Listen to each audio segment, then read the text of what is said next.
Father God, we come before you and we thank you that we can even be here, that you've given us our health. Thank you for the freedom and liberty that you've blessed us with in this country. And Lord, we know, we see it fading away quickly because there's a lot of evil people in this state that want to take it away from us and that are taking it away from us. We pray that you would go before us, go before Ed, and I pray that your righteousness would win out.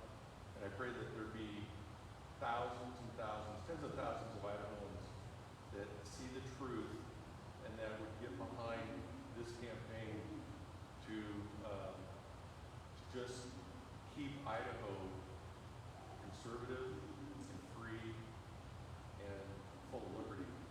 So we pray for your blessing, Lord. Pray for your blessing tonight. And thank you for being a good God to us. Pray this in the name of our Lord Jesus. Amen. If you'll stand and join me for the pledge of allegiance. I pledge allegiance to the flag of the United States of America and to the republic for which it stands, one nation under God, indivisible, with liberty and justice for all. And with that, I'm going to turn to Ed Humphreys. Thank you. Yeah. And look, I even have a little table here for some water. Well, I really appreciate you guys coming out. This is our first time doing an event in Kuna. And I know it's crazy right now because as we were making our phone calls and everything, it sounds like this new variant, which it's just unending, it seems, is now sweeping through the community. And I just heard they're activating the crisis standards of care down at the hospital, and it just feels like here we are almost 2 years later, and we're just not getting out of this thing. And I'm pretty sure it's gotten to the point where we call the common cold a pandemic, but maybe that's just me. It just seems like this is something that's never going to be let go. And I'll tell you why that is. It's as with everything in politics. If you want the truth in politics, I always say you have to follow the money. And the reality is, and I get to say it, my wife works for St. Luke's, so this has nothing to do with the nurses and the frontline workers, but the executives, it's a whole different story.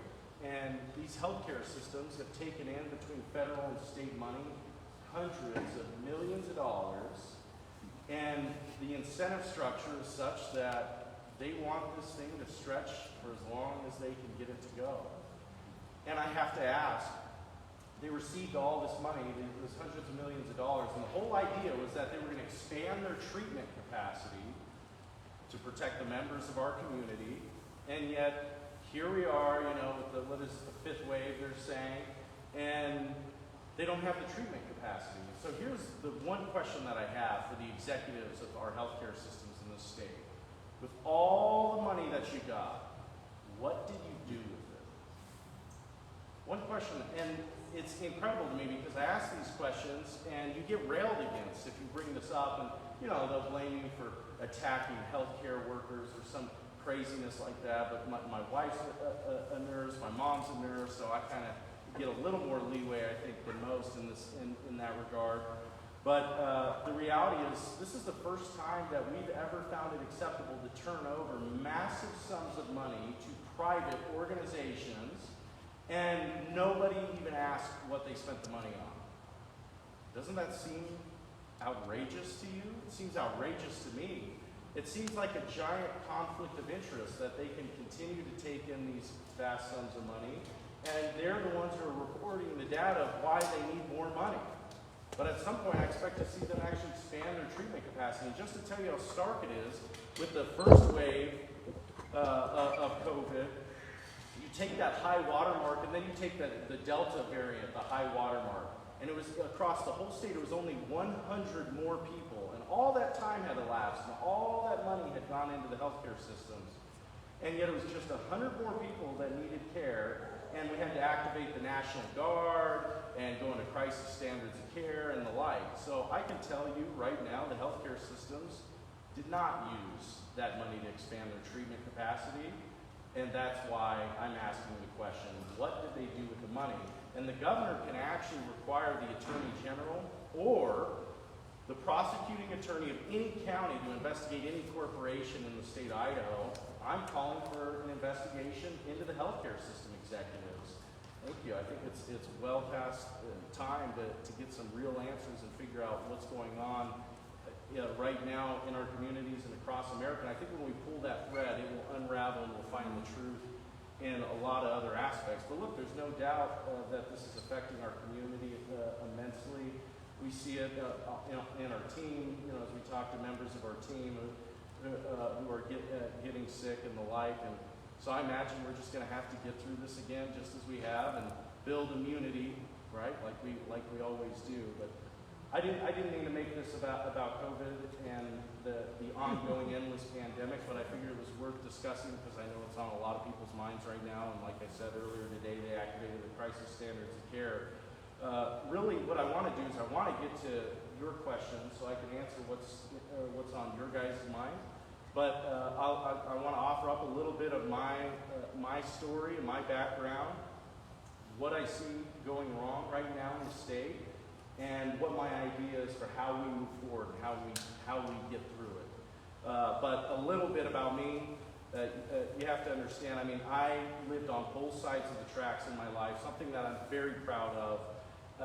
When I was growing up, and actually, believe it or not, it doesn't happen often, but my mother was actually able to come to this event named Kuna, which is great. So I encourage you guys to get a chance, get a chance to chat with her. But my family's story is particularly unique because you got to understand, they lived under and fled from communism in Eastern Europe, right? So my mother, my brother, my aunt, they all came here from the former Yugoslavia. My father was born here, but his mother came from Nazi Germany. And they escaped these totalitarian regimes, and they came to America because there was this whole idea that you could work hard and you would elevate your station in life. And I got to see in my life, I got to see my family do that. And so the American dream, it's not some cheap political buzzword in our family. It's everything that this country means to us. You have to understand, when I was 4 years old, there were 6 of us living in an 18-foot travel trailer, and we had a tarp and a garden hose for a shower. So, I can't say that I came from nothing because we did have a tarp, right, and a garden hose.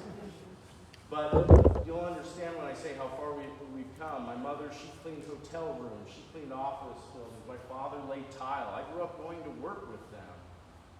And I watched them progress in their own lives and live the American dream. And my father started a successful business. My mother got an education. She became a nurse. And then when I went out on my own, I had to start over and kind of find my own way. And it took time, even just as recent as 13 years ago. I was in a rundown trailer park in western Colorado. And that's just not, and when you look at me, you can see my candidacy is not a typical gubernatorial candidacy, but that's exactly what I believe these times call for. I'll say it over and over. If we want something different, then we have to do something different.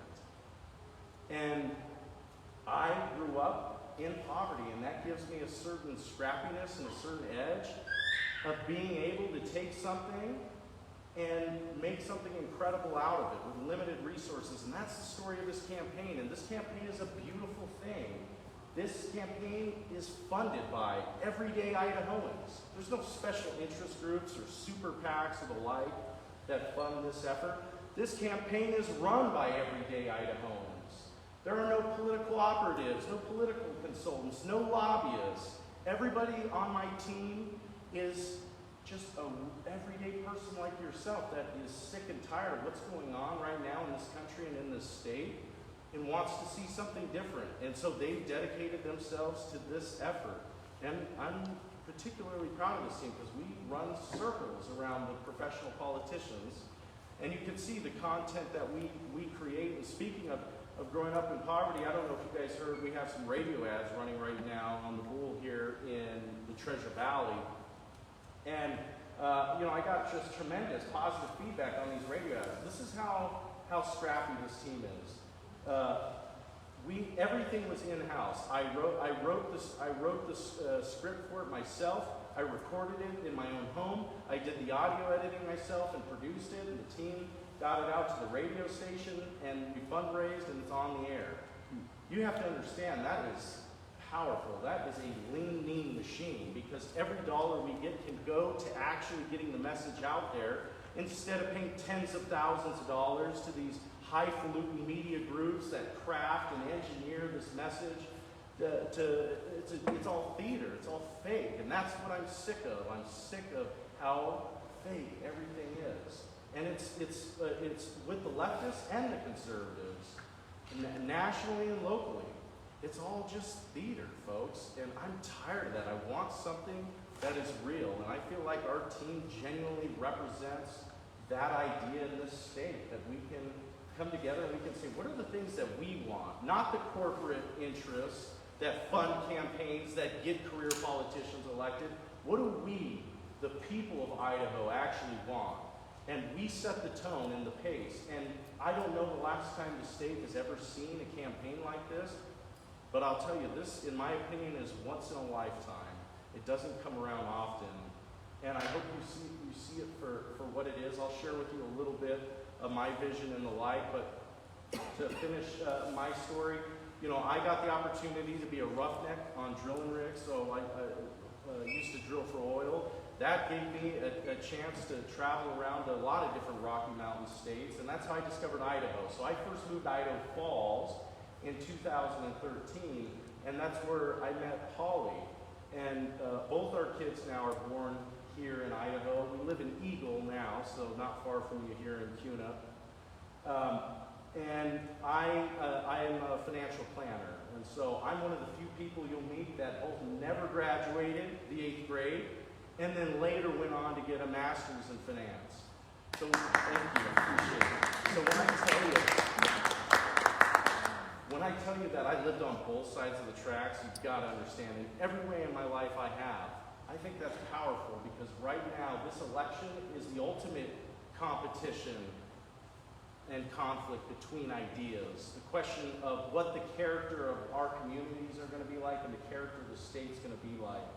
And I think we ought to have leadership that's actually walked a mile in everyone's shoes, that knows what it's like to live paycheck to paycheck. Somebody who's felt ignored and abandoned by the system in a lot of ways. Right now, we have leadership that is insulated by lobbyists and special interest groups. And granted, right, our current governor, he reads the reports that they craft and produce, but I don't know if their interests, they certainly don't line up with my family's interests, and I doubt they line up with your family's interests either. That's what we're up against, is these powerful entities that get politicians elected time and time again, and they answer only to them, and they stop answering to the people. But we shouldn't have leadership that is a stranger to us. We should have leadership in this state that can relate and identify with the problems that we're facing, and then they can be able to address it. But you have to ask yourself, if we have leadership that doesn't understand us and can't relate to us, do we all suddenly believe that that kind of leadership will be able to craft solutions that improve our lives? And the short answer is, heck no, of course not, right? That's ridiculous. That's what this election is about, is that contest between those two ideas. And me and my family will not be caught on the sidelines for this. But you have to understand, and this is what concerns me the most, is that even the Republican Party has begun adopting, I call it socialism light. The Republican Party has even become, the lighter, fluffier socialist, but they're not as bad, as the full-throated Marxists in the Democrat Party, and somehow we pride ourselves on that. I believe there ought to be one party that stands for American values, one party that stands for family values, and it's incumbent upon all of us to make it that way. But you're looking at, so I've only been involved in politics for a few years, almost 3 years now, not even. And my experience has been you get everyday people like us involved, and we can bring about massive change. And that was true even in this county, here in Ada County. The reality is we had leadership at the county party that I felt like was beyond useless, and I wasn't the only one. And so we started an organization. I don't know that we get any points for creativity. It was called Make Ada Great Again. Me and some friends of mine, that's how I met most of the team. But that organization, the whole idea was we're going to recruit everyday people to run for these these positions in the Republican Party, and we were going to bring change to the Republican Party. And we didn't bring all the change that I would have liked to see, but I tell you what, it's in much better shape today than it was. And we recruited 105 people to run for office, and 90 of them won.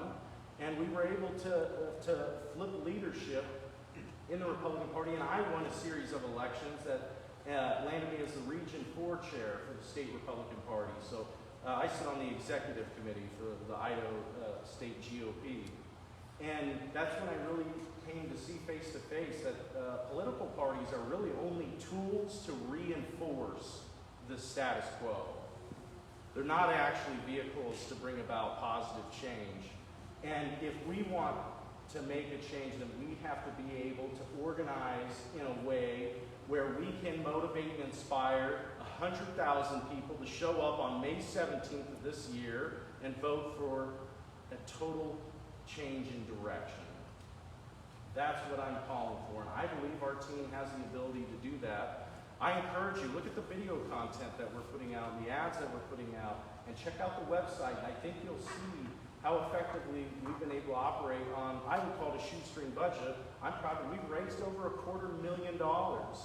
I'm really proud of that. Now, we need to raise a whole lot more to win this thing, but the reality is it's word of mouth. And I'm sure many of you who are here today came here because somebody talked to you about the campaign.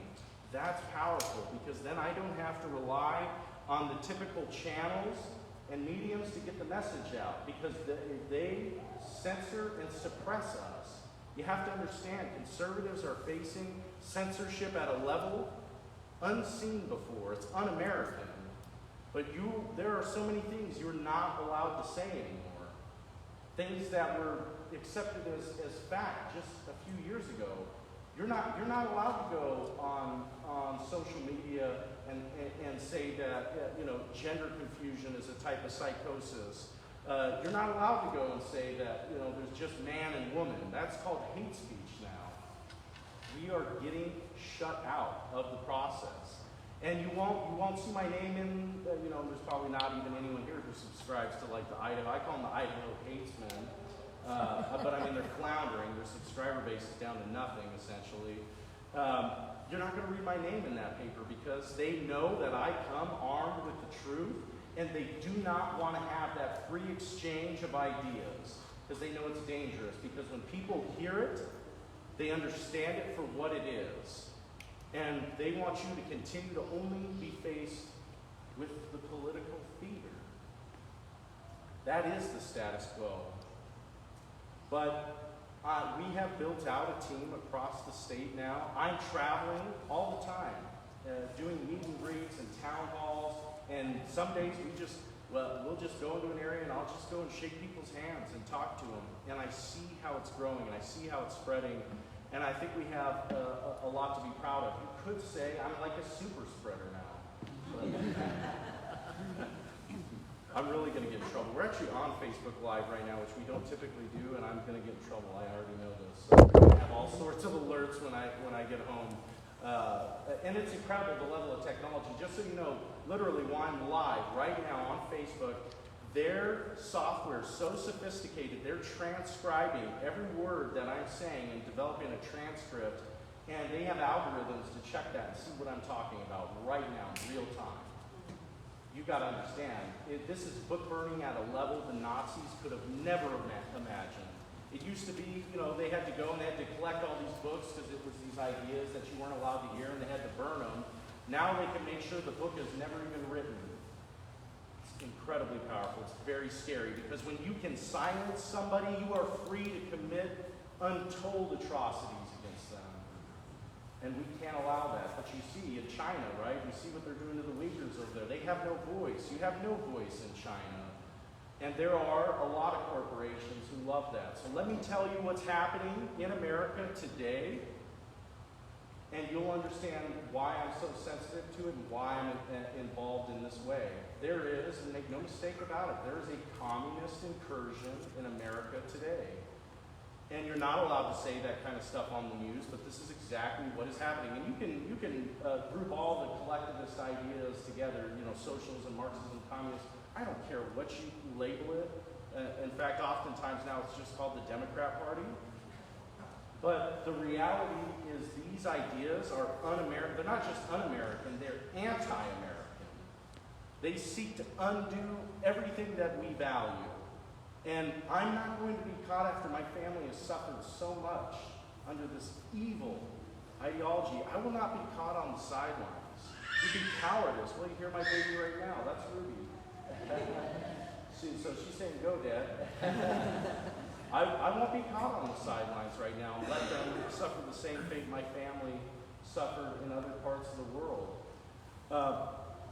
I will share with you a little bit of the platform, and then we'll get to your questions. But I do want to preface my remarks with challenging you on how we elect a governor and what the proper role of a governor is. I think we forgot long ago.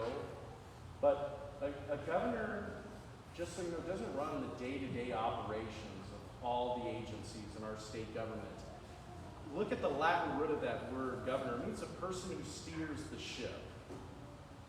This is important because what a governor does is determine direction. You understand, you wouldn't be here right now if you didn't have an understanding of this path that we're on right now. We need a governor who's going to make a radical course correction for our state, because now we're going down the same path that Seattle and Portland and San Francisco went. We have homeless encampments now in front of our state house, for crying out loud. Right in front of the state house right now. I encourage you, go drive around downtown Boise. There are homeless encampments now that we're not even doing anything about. It's just the beginning. Mark my words. This is exactly how it was carried out. This blueprint, this plan was carried out in every state that is now turned into a dumpster fire blue state. And the reason for that is because we pay our taxes and we have elected officials that turn our tax dollars over to private nonprofit groups that employ anti-American activists to harass our communities and to make the situation worse. And they know that the worse the situation gets, the more their organization, the more money their organization gives. This is exactly what happened in Seattle. This is what happened to Colorado. There was a blueprint, a methodical, systematic plan that was carried out in Colorado that flipped that state from a reliably Republican state to now what seems to be a permanently leftist state. And Denver was once considered the model Rocky Mountain city, right? The model for the future of the West. And now you see what Denver is becoming. This is being carried out. This is a methodical plan to destabilize our country. There's no conspiracy theory here. Follow the money, for crying out loud. The same names that were appearing on campaign finance reports in Colorado are appearing on campaign finance reports here in Idaho. And our current governor has received campaign donation from a Hollywood leftist billionaire that raised millions of dollars for the Hillary Clinton campaign. In the last election, our current governor received extensive financial support from the Idaho Education Association, whose national counterpart has a legal defense fund to pursue anybody who opposes critical race theory. And think of this, as a private citizen, I actually introduced the bill in the House Education Committee to ban critical race theory from being taught in Idaho public schools, and it went through the process. It sure got watered down, and what was passed wasn't what I had hoped for. But it got to the governor's desk, and he was politically forced to sign it because, well, nobody in Idaho likes these crazy notions of white fragility and white privilege and all this. I just shared my story. I don't know if you just label me with white privilege, but hey, being on Facebook Live, I just love how many. I'm getting in trouble for countless reasons. You may not even see my profile tomorrow. It'll be the end of that. But I don't know that you can look at me and ascribe white privilege to the life that I've lived. that they want to destroy any notion of the idea of opportunity in this country, any notion of the idea that you could just follow the rules and work hard and elevate your life, and they want to embrace sameness. And so the National Education Association is one of the worst. And that was their counterpart, the Idaho Education Association, as I said, was one of the biggest contributors to our current governor. Do you think he's going to be supporting school choice or more educational options for parents? I highly doubt that. And when he got the bill and signed the bill to ban critical race theory in Idaho, you know what he did? He wrote a long letter. I encourage you, I actually have a video where I read parts of the letter he wrote. He wrote a long letter to the legislature essentially browbeating them for, a fringe, non-existent issue. And this is how they summarize it. These are unfounded allegations, and it matters not how many textbooks you produce, or what quizzes you produce, or what students you bring forward to offer testimony. No matter what you bring, they will still say they're unfounded allegations. Yet right now, and we have a video on this, I hope you'll go see it, it's less than 30 seconds. Boise State University has a racial inventory quiz that asks the question, which event led to the rise of the idea of white supremacy? And according to BSU, the correct answer to that question is the Declaration of Independence. But they call them unfounded allegations. Think about that, a total betrayal to us. And I'm sure we have veterans in the room right now, complete betrayal, spitting in the face of our veterans and our very heritage. The governor determines direction. And my candidacy is a model for positive change that has worked for our country since its very founding. It worked then, it works today. We've forgotten that the founding fathers of this country, many of them were young patriots with a bold vision. Thomas Jefferson, who crafted the Declaration of Independence, was 33 years old. 19 of the signers of that sacred document were in their 20s and 30s. This idea has worked, and they pledged everything for our country. They put everything on the line for this beautiful idea, this experiment. We need that energy, that commitment today. We need it here in Idaho. We need it in the capital. And anyone who knows me knows I work 16 to 18 hours a day, 6 days a week. I work at a relentless pace because that's what it's going to require to overcome the machine. But we need that in the capital. That's what it's going to require to disrupt the status quo in Idaho. That model worked then, it works today. Do you guys know who the youngest governor in the United States of America is? It's Ron DeSantis. Isn't that interesting? And so my shameless plug as I travel the state, I get one, I'm running for governor, is that I think that Idaho should one-up Florida.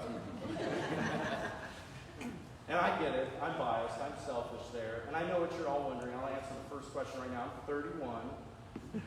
So we can go ahead and skip that one. But I think this is a beautiful thing. It is very different, completely different than what you're used to.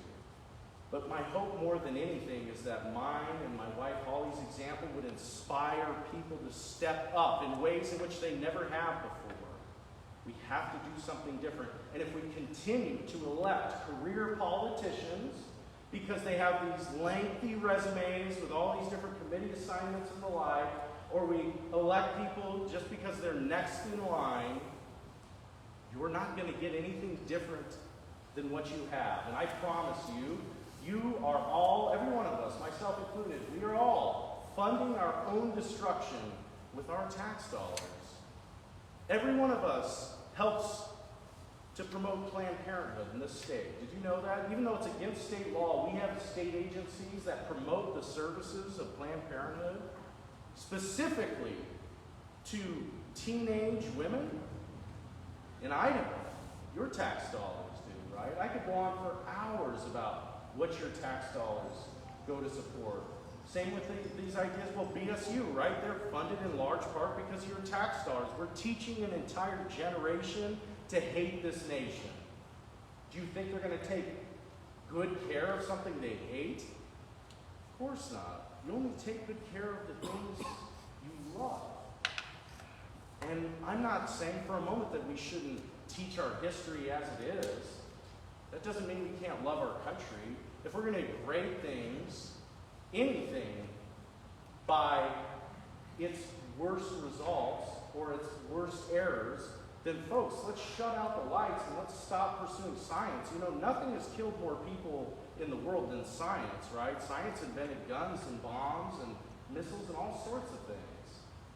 But that's an asinine idea. You would never say, oh, we're going to stop the pursuit of science because science did some bad things here and there, right? It's the same with our nation. Yep, we made mistakes. Are we going to define the whole experiment based on that? Say we got to end it here and we have to fundamentally change the system? I'm not willing to say that's acceptable, and I'm not going to sit back and hope that somebody steps up to counter this. And so I offer myself up to the process. And this is why I'm running for governor, because I think that we have to put it all on the line right now to save our country. I'm going to keep I'll share with you some points on my platform. I'm going to keep it really short because I'll tell you, a statewide policy platform is comprehensive and very vast. There's no way in any single event we'll touch on all the issues that are important. Doesn't mean they're not important, it just means you failed to ask a question about it. But there are three things that I think would be very powerful to our state moving forward. The first, really I would say my hill to die on, is how we handle education in this state. I will tell you right now, you can make vast changes to many different areas of our state government, but if you don't seriously address education, everything that you have done will later be undone. We have to tackle education. It doesn't matter if you have kids currently in the public school system, or if you have grandkids who are now in the public school system. The issue affects you just as much as it does anyone else, because the way we teach the rising generation matters. And if we teach the rising generation to hate this country, then don't be surprised when they join Antifa and start firebombing courthouses and government buildings and the like, and forming autonomous zones. Heck, with this new tent encampment in Boise, I'm sure that's going to be an autonomous zone in no time. You think these people created these ideas? You think they're that inventive? They learned them. They learned them. I want you to consider how heavy that is. Here's my idea. This is my vision. I believe we ought to have more educational options in our state, and I think the tax dollars should follow kids to the school of that family's choice. I believe we need school choice. And we have a very long way to go to get it. But this will facilitate a return to the free exchange of ideas. It will allow families to continue to perpetuate their own belief system. That's important. Because when I can choose to send my kid to a school that teaches them to love America, to stand up for the pledge, right? Then I can perpetuate my belief system. That's what we need right now. And what we have is a one-size-fits-all model that places conformity at a greater level than critical thinking. Think about it. We have now come to a time where we have standardized every aspect of children's thinking. We put them through a system where they all have to ask the same questions, give the exact same answers, and they come out the other end of that process as a uniform and consistent product. Does it escape any of you why youth mental illness is at record highs? They're losing their minds. It's our fault. It's not the teacher's fault. I got teachers in my family. We all have teachers as friends and family. It has nothing to do with the teachers. They're forced to be a part of a system that has been corrupted, that betrays families, that betrays teachers. And I will tell you this, teachers would make more money under school choice than any other system. And I'm sorry, you can't argue with me. I kind of makes me laugh when I hear a Democrat trying to argue with me on this point, because I just have to ask, how's the career ladder working for teachers? Well, you're telling me this is going incredibly well? It's outrageous. It's a betrayal to them. And the governor's state of the state Oh, you have to love it. I mean, it's just 9 pages of, here, I'll summarize the whole thing for you. 9 pages. Look at this in one sentence. More of the same. I mean, I could say in one sentence, it took them 9 pages. Isn't that indicative of government, how government works? More of the same. And anywhere where there's a problem in education, look at, you're not going to believe this, folks. The whole answer is more money. The whole answer, every time, it's just more money. It's just more money. We're not actually going to address whether more money is actually going to get teachers greater wages. We're not going to ask if more money is going to improve student outcomes. We're just going to continue to throw more money at the problem and assume it'll get better. How's that? I was a financial planner, just so you know, when you have a spendthrift kid in the family or a kid who struggles with drug addiction or anything else, take it from me, when you just throw more money at them, their life does not improve.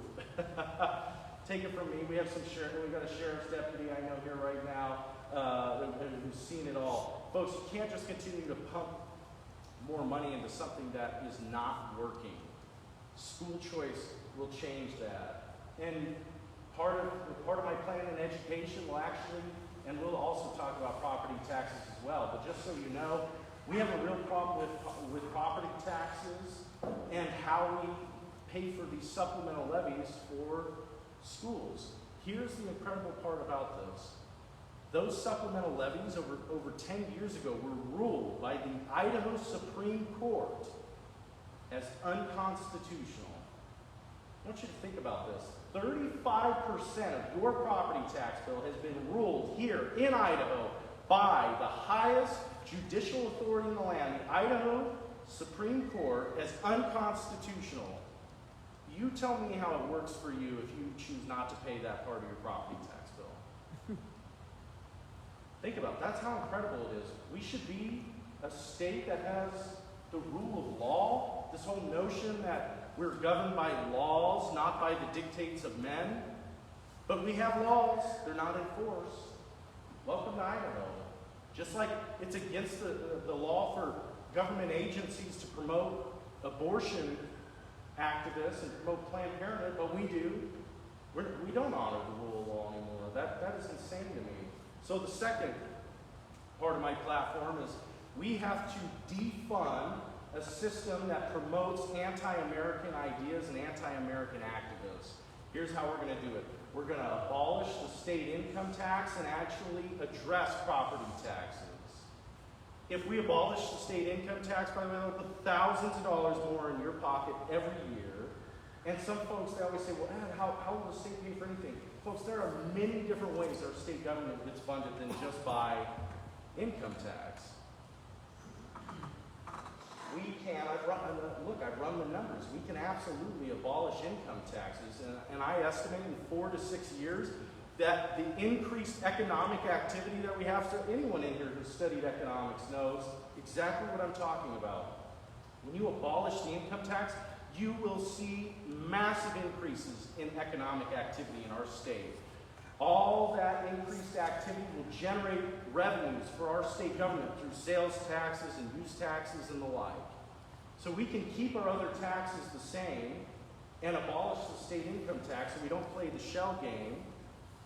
And then, of course, we have to shrink government. It won't replace all the money that's lost. The income tax brings in a little bit over $2 billion a year to the state government. Mind you, the budget is about $14 billion, just to give you an idea of how much the income tax brings in. This is very doable here. And it would essentially take the surplus, the $1.9 billion surplus, that's just for 1 year, by the way, because these surpluses have been going on for, they're sitting on billions and billions of dollars of cash and short-term investments, our state government is. We take that whole surplus and return it to you. Would be a game changer. Somebody likes their paycheck.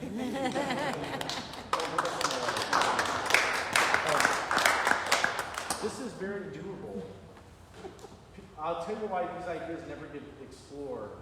And it's because there are certain people who like it the way it is. I'm advocating to abolish the income tax for all people. But folks, make no mistake, the special interest groups, they had all their loopholes already. I encourage you, go to the Idaho Tax Commission's website and and just do some homework and see what the exemptions and the loopholes are for income tax and sales tax and the like. You don't got to pay. Get this, when you go buy groceries, most states don't levy a sales tax on groceries, but we do. But get this, if you go to buy a private jet in Idaho, you don't have to pay sales tax on it.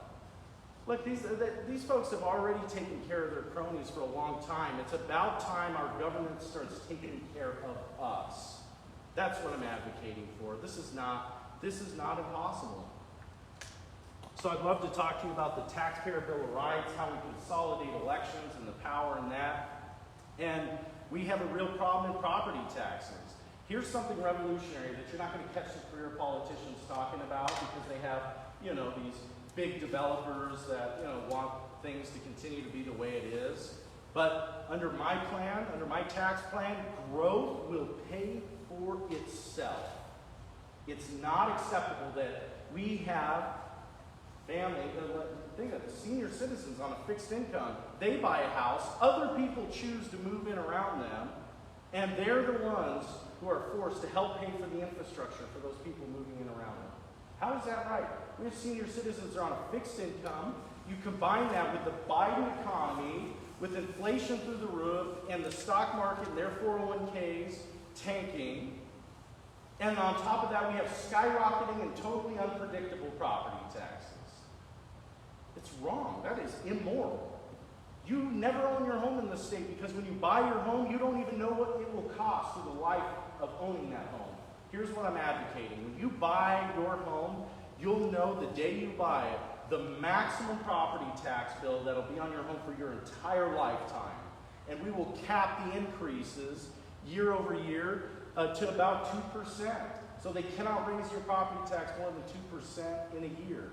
That will give us some predictability, but most importantly, it'll force growth to pay for itself. They can charge impact fees for new development and the like. There are other funding mechanisms. But it's not right that we make those who have already been here pay for the people who want to move here. We can get these things fixed when we don't have to worry about answering to special interest groups. This is the power. I'm free to say these things and cast a bold vision. But the third one I think that would be most powerful is tackling corruption in government. You will almost never read in the paper or see on the news and hear about some politician going to prison for corruption in government in this state. You have to ask yourself why that is, just so you know. In many, many states around this country, even terrible leftist states that are totally crooked, you hear all the time about somebody getting busted for taking a bribe or promising some favor and trading favors and the like. And you see people getting prosecuted, they go to prison for corruption. You never see that in Idaho. It's outrageous. I'm advocating that we have a temporary department. And the state constitution says it could have a 2-year maximum lifespan for government accountability and transparency. And we're going to give law enforcement the mandate and the tools to tackle corruption in government. We have our own swamp to drain here in Idaho, and we better be able to drain this one before we start thinking we can drain the deepest swamp over in Washington, D.C. You have to start in your own backyard first. So I appreciate you guys coming out tonight. I wanted to leave with a few pieces of the platform, but the time is yours. What questions do you guys have for me? Oh man, one of those nights, yeah. Have a little more time, but again, putting this into words where it makes sense. One of the things that is, and a player of the state, and working with a position state, that I see a lot of things are being done and manipulated based off of expectations of grant funding. And this would apply to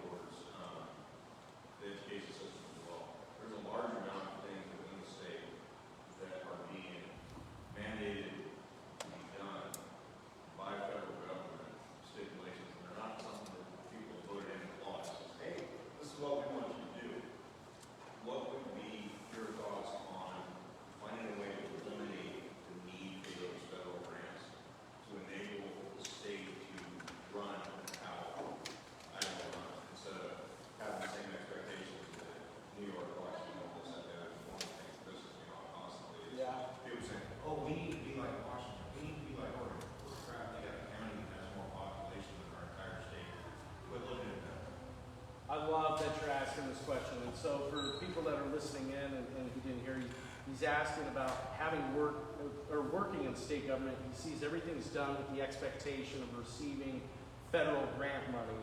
And we're comparing ourselves to other states that aren't incredibly comparable. And I think that's a great point. You got to realize, I mean, there are many counties in the United States that have a larger population than our entire state government does. Yet we have 20 departments and over 180 agencies.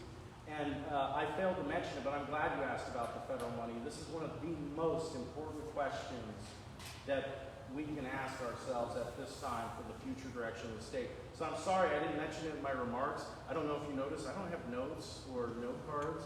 I hate these, I call them teleprompter titans, right? They're these strong leaders, and they always need a teleprompter to string a sentence together, which is most of the career politicians in this state, even some of the conservative ones. So I don't speak with a teleprompter, so sometimes I miss things, but we have to make sure that we have a tax system and an economy in the state of Idaho so that we can begin the process of divorcing ourselves from the federal money that subjugates Idaho agencies to federal bureaucracies.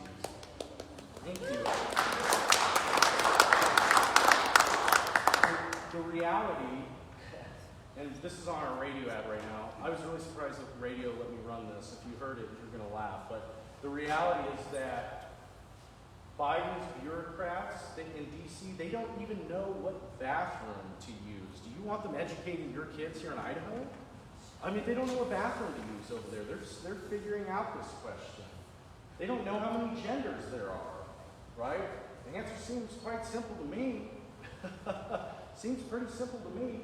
Yet we're all going to collectively say, just for some money, we're going to let those people run Idaho, which is how it's working right now. Just so you know, we are still, and always have been, we're coming up on the 2-year anniversary, been in a state of emergency here in Idaho. Follow the money. This is all about the money from the feds.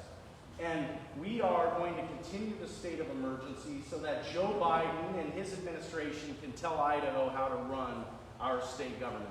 It will be a process to divorce our state from the federal money. I wish I could say we could do it overnight. This is why I think my tax plan is so powerful, though. Because when we juice our economy in the way that I'm talking about, a way that will benefit everyone in the state, then what you'll see is we will make progress in being able to refuse that federal grant money. And I'll tell you, there's one part of our state government where we could do it immediately and should do it immediately. It's education. About 15% of the budget for education in the state comes from the feds. There's nothing more precious to our state's future than the young, tender minds that are growing up right now. We need to immediately divorce education funding in Idaho from the federal Department of Education. So thank you. That is a really important question. I'm glad you asked it. Does that answer? Did I understand your whole question? Yes, sir. Thank you. Yeah. What other questions do you guys have? Yeah. How will you further protect and restore the Second Amendment? So he's asking about the Second Amendment and how we can protect it. I'll tell you one thing I really love about Idaho, and this is important to our family. We have incredibly strong constitutional protections in Idaho, even down to constitutional mandates that you can't place taxes or special fees on magazines and change your fee structure to advance your political agenda and the like. I love the strong protections that we have, but you all know these red flag laws where they're going to try to advance this whole idea that somebody says somebody is dangerous so they can take their guns. Just so you know, if you open up that doorway, there's no turning around. Because right now, and look, this isn't even outrageous to talk about. This just happened a few months ago. According to our state government or our federal government, I mean, you guys are all probably domestic terrorists, for crying out loud, right? Especially if you showed up to a school board meeting, for crying out loud. So if we accept this whole notion that somebody else can label you as dangerous, before you know it, it'll be like, oh, well, Ed was a delegate for Donald Trump at the Republican National Convention, so Ed's dangerous. So go take him and his family's firearms. We have to fight it every step of the way, and we cannot forget it. But I'll tell you, we are through and through a Second Amendment family. My wife can shoot probably just about as good or better than most of the people in this room. And I've hand-loaded my own ammunition and the like. We own many different firearms. We're going to make sure that we protect that, because if we lose that one, you'll lose all the others. There's no doubt about it. Thank you. That's a good question. I have one from Facebook Live. Oh, okay. Okay. This is from Facebook. So I'm just saying from Facebook Live. The question was, will you use the sheriffs to uphold the Constitution in Idaho over mandates or anything else? Well, I just heard that the Ada County Sheriff's Department is not requiring of their nurses, is not forcing them to take, I can't say it on Facebook. Oh, well, we're so far in trouble can say now. the B word. To take the jab, right? I'm in trouble in like 50 different ways on here already. So, but I will tell you, I'm not even kidding you right now. I bet you if we were watching, the fact that I said vaccine, they're going to totally throttle the speed now. Seen it. It's incredible. You cannot talk about it on there. You guys know it's incredible how stringent they are with this. And I like the fact that sheriffs are elected officials. I think that brings accountability to the people. And there is a big push right now to have constitutional sheriffs really be the drivers of law enforcement in our communities. And I tend to be in favor of that. Look at what's happening, and look, I got a team that's made up of a lot of former law enforcement, so I get to say this because the cops know that I'm totally on their side. But you look at like what's happening in the Boise Police Department. Look at that moron they got running the show over there, BPD, and they brought him in from where, Seattle or Portland? Yeah, how many of you would like to repeat law enforcement of Seattle or Portland? I mean, they don't even enforce any drug crimes there. And you have drug dealers that set up their own local news stations, show that they set up in front of courthouses and the like and deal drugs. Here's what I like about elected sheriffs. They have more accountability. They're accountable to us. And what happens in Boise affects Eagle, it affects Meridian, it affects Star, it affects Kuna, it affects everywhere. And when they start allowing encampments there and start, saying they're not going to prosecute drug crimes, and the cops and BPD, they've been jumping ship. They're going over to Ada County Sheriff. I don't blame them. It's much better there. And it used to be the reverse of that. You used to have people that start Ada County Sheriff and go to BPD, but they're taking them down this woke route, and it's crazy to me. So I would like to see us empower sheriffs more across this state, and I would like to see more sheriffs commit to being constitutional sheriffs that will protect our Second Amendment rights and the like. What other questions do you guys have? Yeah. So I'm sitting here, doing the math on no state income taxes, Yeah. which makes me happy. Great. But it also brings the concern of the influx of people that may bring. I mean, I think we're already dealing with an incredible influx of people that the infrastructure is not there. And I mean, how do you think that will affect the migration to? So, for those who didn't hear her, she's asking, she loves the idea of abolishing the income tax because, well, she did the math and she knows how much that's going to be a game changer in her household. It's huge, by the way. It's huge. She said, but that's going to bring even more people to Idaho, which might be true. I get it. Just so you know, our state budget, less than 10% of it, sadly, is for transportation and infrastructure and the likes. We have to invest a whole lot more. We have to get ahead of this thing. Ada County, don't even get me started. It is just wild and insane to me that coming down here, I couldn't cross Linder to get down here to Swan Falls High School. And guess what? There's only a few places where there are on-off ramps. Do you wonder why there's so much congestion on a few roads? You only have a few on-off. They should have every mile on and off ramps. Every stinking mile. Plenty of different places to get on and off the freeway. And I'm not an expert in infrastructure, but what I just said is pretty darn common sense, right? You don't need to be some incredible engineer to figure this out. So we do need to make sure that we're getting ahead of the infrastructure piece. And I do imagine more people will move to Idaho because of no income tax, and because we have sensible, predictable property taxes and the like. But it's also because we're the last foxhole for the American dream. I don't imagine that it's actually going to slow down, because as long as you have people like Gavin Newsom running California, I imagine that you're going to see a lot of people moving to this state. And my favorite one, I'm sure you've seen the meme that Gavin Newsom was the realtor of the year for Idaho. Yeah. No, it's getting crazier by the day. What other questions are there? Yeah. Well, because we no longer have a southern border, and pretty much every state is now considered a border state because illegals are being flown and bused in. How do you plan to deal with the illegal immigrants? This is a great question. She's asking about the illegal immigrant situation and how they're flooding in across the border and into this country. I will tell you, there's two parts of this, and I do have a plan to aggressively address it, but I will say, being a constitutional conservative also means that even when we don't like the answer, we should honor and address what the Constitution says. And just so you know, according to the U.S. Constitution, Congress is the sole power to deal with what they call naturalization, effectively immigration, right? And so the governors of the various states in this country don't have a lot of power. But let me tell you what we can do to fight back some of the crazy ideas. And this is coming up in this session too, by the way. So now they're saying they want to give driver's licenses to illegals here in Idaho. They're going to be pushing it in here in this session, no doubt. And this has been a fight that we've had before. And just so you know, when you hear from these, conservative candidates, you might ask them where they've been on that issue, because you may be very surprised to find that people you thought were great conservatives are all in on giving driver's licenses to illegals. It's very odd. You have to ask yourself that. But we cannot legitimize illegal immigration. For crying out loud.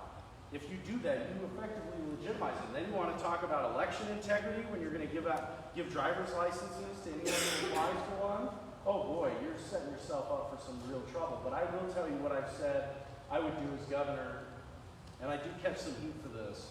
But sometimes doing the right thing is hard. And I will tell you, I'm advocating that we, and the governor can do this, that we ban refugee resettlement in the state of Idaho. Thank you. It is not compassionate when we have nurses, teachers, law enforcement officers who cannot afford housing in the community in which they work. It is not compassionate to say we are going to guarantee housing from anybody the United Nations sends here.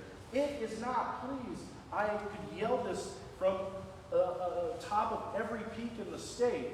I mean, we are so crazy over the refugee resettlement issue. We do not pick who comes here. The United Nations does. We don't pick. And then, please, I love when I get pushback. Oh, but we vet them. Okay. You can see for yourself. Talk to anyone in law enforcement. We just brought back a refugee who we kicked out of the country that was convicted for rape. We just brought back a refugee that was kicked out of the country who was convicted for aggravated robbery. Folks, don't even with the we vet them garbage. Please, this is outrageous. Let's at least discuss facts. So we're going to ban it. Idaho right now takes in more refugees than 8 other states combined. On a per capita basis, we're the 3rd highest in America. Why is that? There's a plan. This is how you flip reliably red states to blue states. Because we effectively say we will take every refugee the United Nations sends here, and then what we do is we pump in massive tax dollars to insulate and isolate those communities. See, when my family, by every measure of a political refugee, meets that definition. But when my mother came to this country, she said, we speak English. And my mother spoke very broken English for several years, but she still spoke English because she said, we're in America now, right? And we spoke English at home when I was growing up. And I know many of my friends were their family, they didn't speak English at home. My mother did, but these new communities that our tax dollars are building up, not only do we guarantee them housing, but we isolate them. We build in all these community services around them so that they don't need to learn the language. we begin to cater to their customs and their language from where they're from, and then they never get out of that isolated community. They don't start developing ties and relationships with everyday Idahoans. But you want to know who works at those refugee resettlement agencies? It's the activists do. Look up, Project Veritas put out an incredible video. Look up how somebody like Ilhan Omar gets elected. You want to talk about the most incredible ballot harvesting scheme in a refugee community that you've ever seen, where they pay cash for every ballot that her team can retrieve? Folks, this is reckless. The refugee program as it currently stands is reckless, and we have to stop it.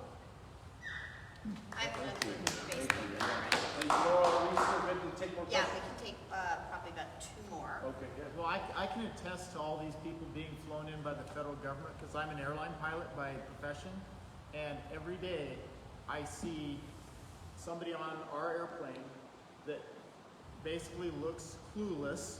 They're carrying a black bag, a black Garbage. trash bag with their clothes in it. They don't know where they're going. Somebody meets them at the airport and takes them off. I see it every day. So it's Wow. happening on a recurring basis all the time. So for people on Facebook that are listening, and we have in the audience tonight, we have a pilot who's saying that he's seen firsthand illegal immigrants getting on these flights and being dispersed throughout the country. It's a nightmare. I'll tell you how to bring that to a close real quick. Why doesn't the governor just make a call to the Boise airport and let them know that if they let a single illegal through the gates there, that we're going to start cutting our funding for the airport? See how quickly they address that situation. Follow the money every time. The governor has immense authority to influence things like this. And we need a governor who's going to tackle these problems. Last question Laurel's telling me. So the one on Facebook just wanted to address and said, did you take any federal COVID funds like one of your opponents? No, I'm not taking any of the federal money or anything of the like. That's a good question. Somebody's paying attention. Yeah, I don't know the person that asked that. I'm just scrolling through who these are. Yeah, no, my wife and I saw, and one thing I didn't share as part of my story, I walked away from my book of business, my clientele base to do this. I burned the ships because my wife and I, we're all in, and we have a young family. You're seeing 2 of my kids, right? Look, this affects our family deeply. This isn't just about some cute political talking points to us. This is everything. That's what I think has to happen right now. I think we need more people who are willing to put it all on the line for our country. And I hope that you'll consider doing the same thing, because we all have to be able to coalesce and get the message out to people all over the state, because I'm going to continue to be suppressed and censored in every way imaginable. The only way we overcome it is you. And Ed Humphreys represents just a small part of this movement, but you see it taking shape across the country. You have Ed Durr, a truck driver, right, in New Jersey, beat the pro tem of the Senate in that state. And just so you know, I do have a Class A CDL, so if that's what you're looking for, we have to take care of, folks. Look at J.D. Vance running for Senate in Ohio, right? Author of the Hillbilly Elegy, talked about living on both sides of the tracks. This is a movement happening in America. You will not in your lifetime get another opportunity to be a part of something as historic as this.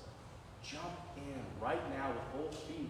Don't wait for someone else to take a stand. It's got to be us, all of us, to make that decision. And so I appreciate you spending some time with me tonight. And here's my ask of this group. We're going to have events every night this week here in the Treasure Valley. And if you go to our website or if you go on social media, you can see the details for that, or please talk to Laurel, talk to anyone on your way out of the room. Get the address, get the information for the event tomorrow night. Here's what I'm asking. This is the most basic thing you can do to help win this fight.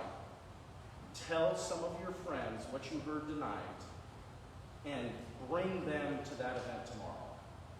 Bring them to that event tomorrow and watch how it continues to grow each successive night. And I'm sorry, I am not asking anyone here to do anything incredible. I'm not asking you to do something that might cause you to lose your job. I'm not asking you to spend your life savings or give up your life.